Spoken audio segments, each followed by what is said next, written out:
डर नहीं दहशत हो। Hey guys, welcome to my channel. আমরা আগে লাইভ রিঅ্যাকশনটা করি ভাই। Red Chillies already Red Chillies officially drop করে দিয়েছে। সরি ভাই, আমি অনেকটা লেট। আমি সত্যি বলছি, এটা একটা ধামাকেদার জিনিসই দিয়েছে অ্যাকচুয়ালি।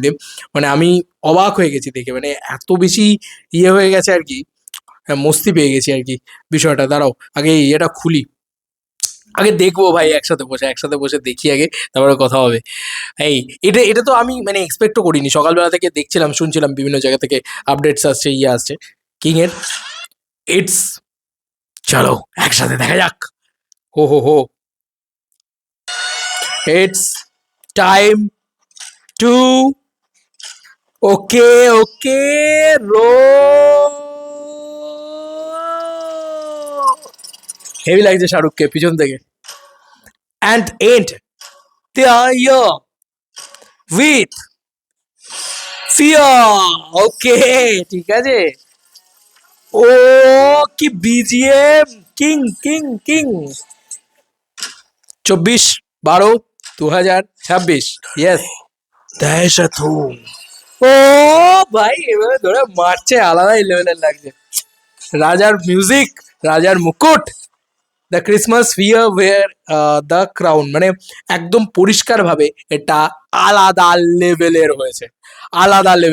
ভাই। টনিক টু এর সাথে ভার্সেস হতে চলেছে, কিন্তু পরবর্তী ভিডিও সেটা নিয়েই আসছে। এবারের লড়াই কিন্তু মোটেই হালকাই হবে না, এটা ডাঙ্কি নয়, এটা কিন্তু কিং, দি কিং। তো Shahrukh Khan, the biggest megastar, biggest global superstar in our India. সেই শাহরুখ খানের যেভাবে অ্যানাউন্সমেন্ট হয়েছে না ভাই, বাপ আসছে বলা যায়। সিরিয়াসলি বলছি, বাপ আসছে। প্রথমত পয়েন্ট হচ্ছে সল্ট অ্যান্ড পেপার লুকটা শাহরুখের কি লাগছে দেখতে, যেভাবে এইভাবে ইয়ে করে হাত তুলে মারে, আর যেটা যা লেখা রয়েছে আলাদা লেভেলের জিনিসপত্র। এবং মনে হচ্ছে যে এই যে কাঁচ ভেঙে ঢোকা, এই যে পাহাড়ে স্নো, বরফে, দেখো আমাদেরকে না, আমরা একটা জিনিস বুঝতে হবে, জওয়ান মিটস পাঠান যখন হয়েছিল তখনই কিন্তু ওই প্রথম টিজারটা এসেছিল, ঠিক আছে, যেটা প্রথম টিজারটা আমরা দেখেছিলাম কিংয়ের। তো তার পরবর্তীতে এখন আমার মনে হচ্ছে যে চলো আমি আমার নিজস্ব টাচ, নিজস্ব সিগনেচার যেটা, সেটা আমি রেখেছি, সেটাও দেখানোর সময় এসছে। সেটাই বোধহয় সিদ্ধার্থ আনন্দ দেখিয়েছে। অনেক বেশি ভিএফএক্স হেভি কিছু দৃশ্য আমরা দেখতে পাচ্ছি শুরুর দিকে। সে কিন্তু ভিএফএক্সটা কিন্তু খারাপ লাগছে না, মানে আমার তো অন্তত খারাপ লাগেনি। আমার অন্তত একেবারেই মনে হয়নি যে খারাপ, কিন্তু শুরুর দৃশ্যটা যে ভিএফএক্স, সেটা আমরা বুঝতে পারছি। এই যদি ভিএফএক্স যদি বোঝা যায়, সেটা কিন্তু খুব খারাপ। যদিও আমরা এখন অনেক আর্লি কমেন্টস করছি, কারণ এই ছবিটা একদমই মানে এবছরের এন্ডের দিকে আসছে। এবং ভাই, এটার জন্য তুমি আমি প্রত্যেকে পাগলের মতন মুখিয়ে বসে আছি এটা দেখার জন্য, এইটা হলে দেখার জন্য, ফার্স্ট ডে ফার্স্ট শো এইটা দেখার জন্য। দি কিং, দি শাহরুখ খান, আর একই দিনে দেবদাও আসছে। ওয়েট ফর ইট, পরবর্তী ভিডিওতে সেটা নিয়ে কথা হবে। বাট আপাতত ডর নেই দহশত হো, আলাদাই লাগছে দেখতে। যেভাবে অ্যাকশন ইত্যাদি করছে, যেভাবে কাঁচ ভেঙে পড়ছে, তার ভিতরে একটা বাজেট আছে, তার ভিতরে একটা প্রোডাকশন ভ্যালু আছে। আর দি শাহরুখ খান আছেন, শাহরুখ খানকে দুর্দান্ত লাগছে। শাহরুখ খান যেভাবে প্রেজেন্ট হচ্ছেন, দারুণ লাগছে। মানে সিদ্ধার্থ আনন্দ শাহরুখ খানকে দুরন্তভাবে প্রেজেন্ট করতে পারে ভাই, এটা নিয়ে কোনো সন্দেহই নেই। এবং যে ডেটে আসছে, তাবাহি করতে আসছে ভাই, তাবাহি, এটুকু বলা চলে।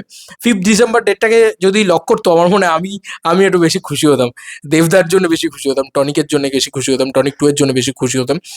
সত্যি বলছি, কারণ ক্রিসমাসের টাইমে আসছে তো, মানে এ ছবি তো ভাই সব জায়গায় কি লিখে নেবে, মানে এরকম একটা ব্যাপার। শাহরুখের সাথে এরকম একটা মাসি ছবির সাথে, ডাঙ্কের সাথে ক্ল্যাশ তো অনেকেই করে নেবে, বাট জওয়ানের সাথে ক্ল্যাশ কে করতে চাইবে? কেউ করতে চায়নি।